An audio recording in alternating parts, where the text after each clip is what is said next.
अस्सलाम वालेकुम फ्रेंड्स, कैसे हैं आप सब। अल्लाह ताला से दुआ है कि आप सब खैरियत से हों। चैनल पर जो लोग नए हैं तो प्लीज़ सब्सक्राइब ज़रूर कर लीजिएगा और मेरे सब्सक्राइबर्स का हमेशा की तरह बहुत बहुत शुक्रिया। दोस्तों, बहुत ही अहम पॉइंट्स के ऊपर बात होगी, आपने रिएक्शन एंड तक ज़रूर वॉच करना है। सबसे पहले तो मैं आपको बताऊँगी YT पे व्लॉगिंग के फ़ायदे। जी बिल्कुल, अब आप कहेंगे आप तो रिएक्शनिस्ट हैं, आपको कैसे पता कि व्लॉगिंग के क्या फ़ायदे हैं। जनाब, ये व्लॉगर्स ही होते हैं जो हमें बताते हैं कि व्लॉगिंग के नुकसानात क्या हैं और फ़ायदे क्या हैं। अभी तक तो हमने सिर्फ नुकसानात ही नुकसानात देखे थे, लेकिन आज हमें पता चला है कि व्लॉगिंग के बहुत से फ़ायदे भी हैं।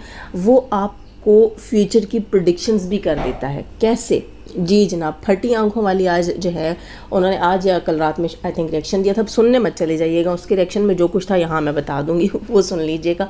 मुझे कोई शौक़ नहीं, मैं फ्री के शाउट आउट बांटती फिरूँ। सितारा से अच्छा खासा फ्री का शाउट आउट उस फटी आंखों वाली ने ले लिया था, तो अब उसका और नहीं बनता। खैर दोस्तों, यहाँ मैं बात कर रही थी कि प्रेडिक्शन कर देता है फ्यूचर की।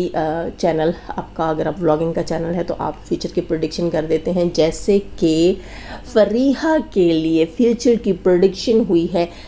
फटी आंखों वाली ने कहा कि मुझे लोग ट्रोल कर रहे थे और उन्होंने मुझे आकर कहा कि तुम जो है फरीहा और उसके भाई की जो आपस के बीच में जो है नफ़रत है, चपकलिश है, उसकी वजह तुम हो और तुमने जो है वो फराज को रोका है कि वो फरीहा की साइड ना ले। और कब की बात है ये बात अभी की है फटी आंखों वाली ने, लेकिन सिचुएशन कब की थी? सिचुएशन थी ये जो अभी नीनू और फरीहा की लड़ाई हुई थी, उसमें फराज ने कोई अपना जो है वो बयान दिया था। बयान क्या दिया था? उसने एक बात की थी पर्सनल में, जिसको डीडी ने भी चला दिया और डीडी की माँ ने भी शायद, उसकी बहन ने भी शायद थंबनेल पे ऐसा कुछ लगाया।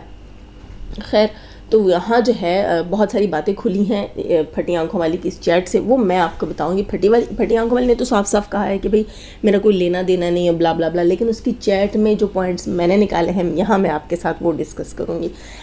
सबसे पहला पॉइंट जिसको मैं प्रेडिक्शन कह रही हूँ, प्रेडिक्शन क्या थी कि यहाँ फराज ने फटी आंखों वाली को कहा है कि तुम इस सब से दूर रहो, साइड में रहो, मैंने तुम्हें वैसे भी इसके साथ यानी फरीहा के साथ इन फ्यूचर रखना ही नहीं है। यहाँ एक भाई अपने होने वाली बीवी को बता रहा है कि तुम जो है इन फ्यूचर मेरी बहन के साथ नहीं रहोगी, तुम बेफिक्र रहो, तुम वैसे भी साइड में हो। ठीक, तो हो गई ना फ्यूचर प्रेडिक्शन। और लगे हाथों दूसरी फ्यूचर प्रेडिक्शन बताती हूँ मैं आपको। वो क्या थी जनाब? फराज की भी आंखें खुल गई हैं। सबसे लास्ट पॉइंट जो उसका था, शायद लास्ट या सेकंड लास्ट उसका पॉइंट था चैट के अंदर, ये बात हो रही थी चैट में जो फटी आंखों वाली की और उसके पति की हुई थी आपस में बात, वो चैट उसने लगाई थी। उसमें क्या बात थी? फरीहा से मुतालिक बात हो रही थी। अच्छा, उसमें लास्ट पॉइंट क्या था उस बंदे का? वो ये था कि मुझे सबक हासिल हो गया। जो वॉइस जो है, जो कॉल या जो भी वॉइस जो है उसने सेंड की थी नीनू को, उसकी माँ को, वो उन्होंने उठा के दी है दिलबर को और दिलबर ने यूज़ की है अपनी उसके अंदर, अपने रिएक्शन के अंदर। पहला सबूत तो इससे मिलता है कि नीनू और दिलबर जो है उनकी गाढ़ी छनती है, उनकी अच्छी खासी बनती है। वॉइस ऐसे ही नहीं मिली क्योंकि फराज ने ये बात जो है नीनू या उसकी माँ से की थी, दिलबर से नहीं की थी। ये वॉइस उन्होंने दी दिलबर को और दिलबर ने चलाई। अंदर खाने ये लोग मिले हुए आपस में, ठीक है। अच्छा, दूसरी चीज़ यहाँ पर ये हुई है फ्यूचर प्रेडिक्शन के बारे में जो बता रही थी। यहाँ फराज ने कहा है कि ये मेरे लिए एक सबक था। डीडी ने वो वॉइस वाला अपना रिएक्शन तो जो है वो डिलीट कर दिया था। हो सकता है फराज ने उसको कहा हो कि तुमने विदाउट परमिशन मेरी वॉइस कैसे लगाई है। ठीक, मैं सब कुछ में था ही नहीं, मैं तो बैक स्टेज तुमसे बात कर रहा था, तो तुमने मेरी वॉइस क्यों चलाई? वो फिर उसने डिलीट किया है, सुनने में आया क्योंकि मैंने सुनी थी वो वॉइस।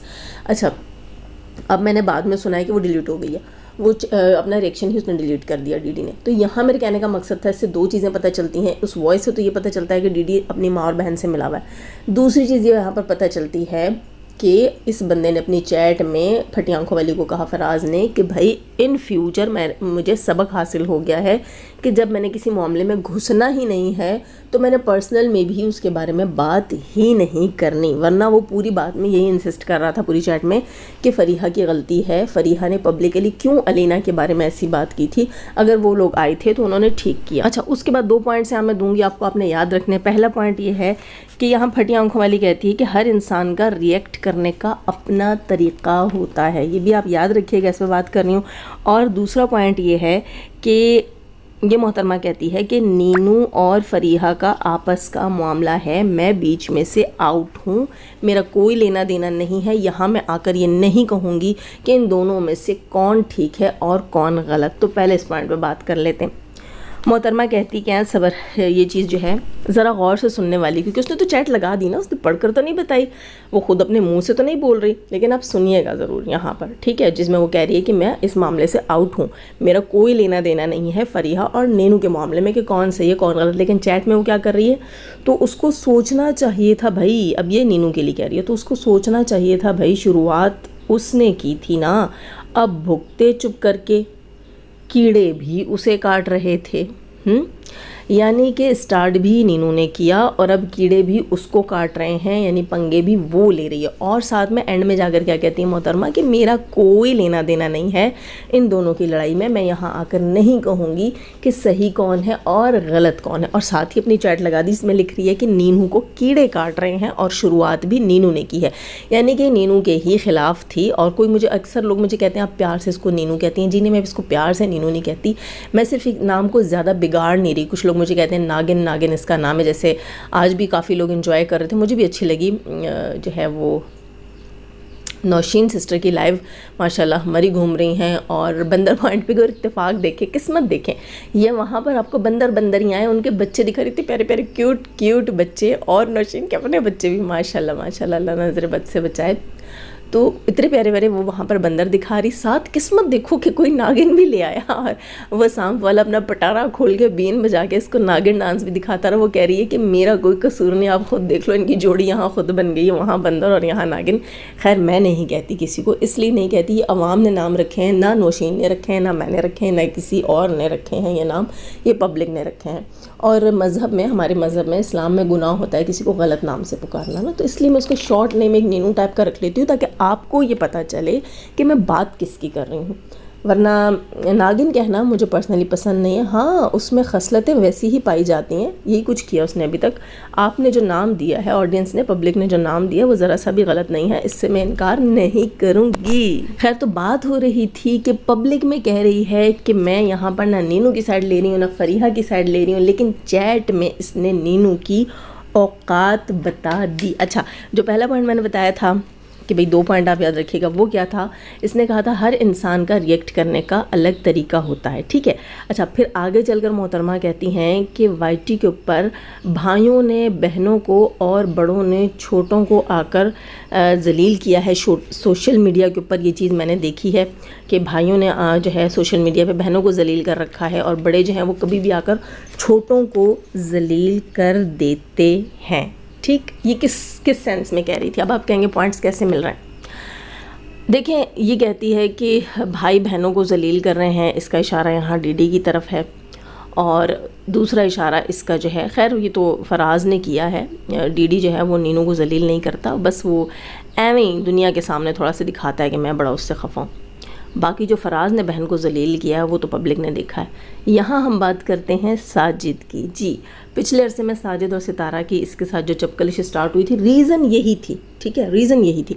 आज जगह कह रही बड़े छोटों को जलील नहीं करते, बड़ों का इतना एक्सपीरियंस होता है लाइफ का, इतना उन्होंने वक्त और मुआशरे से इतना तजर्बा हासिल कर लिया होता है, उनको पता होता है कि कौन सी बात कब कहाँ कैसे करनी है। बच्चे उंगली करते हैं और जब वापसी में बाजू मिलता है तो उन्हें तकलीफ़ हो जाती है। ये मोहतरमा कहती है कि हर एक का अपना तरीका होता है रिएक्ट करने का, तो इसने क्यों नहीं सोचा था कि जब मैं उंगली करूँगी तो सितारा का अपना तरीका होगा, साजिद का अपना तरीका होगा रिएक्ट करने के लिए। अपनी चैट में ये कहती है ना इससे, फराज से, कि फरीहा ने अगर ऐसे रिएक्ट किया तो हर बंदे का अपना तरीका होता है रिएक्ट करने का, तो इसने ये क्यों नहीं सोचा कि साजिद और सितारा का भी अपना ही तरीका था और बहुत बर्दाश्त के साथ वो चले इस बंदी के साथ। ये पहले साजिद की बीवी दिखाती रही है, फिर साजिद के घर के इश्यूज़ दिखाती रही है, फिर इसने सितारा का घर भी जाकर दिखा दिया। वो उसकी प्रॉपर्टी है, उसकी मर्ज़ी, वो दिखाए नहीं दिखाए, ठीक है। तो ये चीज़ इसकी अपनी गलती थी। फिर आकर कहती है कि रिएक्ट करने का अपना तरीका होता है, और इसका वही पॉइंट जो ये कहती है कि बड़े आकर छोटों को जलील करते हैं, ठीक है, बड़े आकर छोटों को जलील करते हैं। तो मोहतरमा तुम्हें याद होगा, तुम्हारा वो दाढ़ी वाला चाचा सितारा उससे बहुत छोटी थी और उसने आकर पूरी दुनिया के सामने अपनी भाभी को जलील किया था। वो एक बड़ा था और उसने आकर एक छोटी को जलील किया था। सितारा ने फिर भी बड़ी इज्जत रखी है, बहुत सी चीज़ों पे उसके पर्दे डालें। उसके घर के जो करतूत थे दोस्तों, वो बताने के लायक नहीं थे। जो उसकी फैमिली के बारे में, जो उसके बाप के बारे में करतूत थे ना, बहुत सी चीज़ों पे सितारा ने पर्दा डाल दिया था, ठीक है। और हम भी खामोश हो गए थे, वरना अंदर खाने इन लोगों ने सारी इन्फो दी हुई है, सारी की सारी इन्फो दी हुई है, ठीक है। ये कहती है कि बड़े आके छोटों को जलील करते हैं, तो बेटा ये रिवायत जो है वो तुम्हारे चचा ने आकर डाली थी यहाँ पर। उसने आकर पब्लिक में ना सिर्फ छोटी को बल्कि अपने ख़ानदान की औरत को, जो उसके लिए बेटी की जगह होती है। हमारे यहाँ जो छोटे भाइयों की बीवियाँ होती हैं ना, वो औलाद की जगह होती हैं, ठीक है। तो ऐसा बिहेव नहीं होता कि हम पब्लिक में आकर अपनी ही बेटी की इज़्ज़त को तार तार कर दें। वो काम तुम्हारे चचा ने किया था, सही। तो ये बात तुम्हें पता होनी चाहिए कि तुम्हारे घर की रीत रिवायत है और ये तुम्हारे चाचा ने शुरू की और तुम्हारी चाची से शुरू किया। और ये कह रही थी कि प्राइवेट में आकर बताना चाहिए, पब्लिक में आकर नहीं करना चाहिए, बड़ों को भी छोटों की इज़्ज़त का ख्याल रखना चाहिए। तो जब बड़े प्राइवेट में कॉल करते हैं, बड़े प्राइवेट में कॉल करके जब तुम्हारे बड़ों को समझाते हैं, तुम्हें समझाते हैं, तो समझ आ जाना चाहिए। दोस्तों साजिद ने इसको और इसके बाप को कई बार कॉल करके बताया, मेरी बीवी के मामले से, कौसर के मामलों से दूर रहे, उसको ना ले कैमरा में। लेकिन ये बंदी नहीं रुकी। उसके बाद उसने कमेंट करके इसको कहना शुरू कर दिया, ये फिर भी नहीं रुकी, ठीक। जब आखिरी हद हुई, उसने शायद थंबनेल लगाया अपनी वीडियो के ऊपर या बात की अपनी वीडियो के अंदर, फिर ये कहती है कि बड़ों ने छोटों की इज्जत नहीं रखी। छोटे भी तो बला के ढीठ है ना। देखो दोस्तों, वो जो लातों के भूत होते हैं ना, वो बातों से नहीं मानते। इसने फटी आंखों वाली ने साबित किया था यहाँ वाइटी के ऊपर, ये ढीठ है, लातों की भूत है। और ये तो बड़े दबंग स्टाइल में पहली ही बार में आकर इसने कह दिया था, भाई हमारा तो हिस्सा बनता है, हमारा तो हक बनता है। ऐसे आंखें फाड़ फाड़ के बोल रही थी, ला हौला वला कुव्वत। अब बच्ची है, बच्ची तो खैर नहीं है, औरत है, मैं कोई ऐसे मिस वर्डिंग यूज़ करूँ तो फिर इसको बुरा लगेगा। लेकिन आंखें इसकी बड़ी फट रही थी, बड़ा ज़ोर आया हुआ था इसके अंदर, ठीक है। वो आपको पता होगा फिर कि कैसे ज़ोर आया हुआ था। आंखें फाड़ फाड़ कर ये कह रही थी कि हमारा बड़ा हिस्सा है, बड़ा कुछ है। खूब मट्टी पलीद की, अपने दादे को भी चौक में ले आई भाई, ठीक है। गड़े में मुर्दे उखाड़े, घर कैसे बटा था, कैसे बंटवारा हुआ था, माँ को तपती दोपहर में निकाल दिया, पैरों की छालें आज तक ठीक नहीं। और हेटर्स बैठ के इसकी माँ का नाम लेते हैं बाकायदा कि इसकी माँ जो है वो हमें इन्फो देती थी, इसकी माँ जो है वो साजिद और कौसर की शादी के ऊपर भी एलिगेशन लगा सकती है, वो आकर पब्लिक में बता सकती है कि शादी फेक है।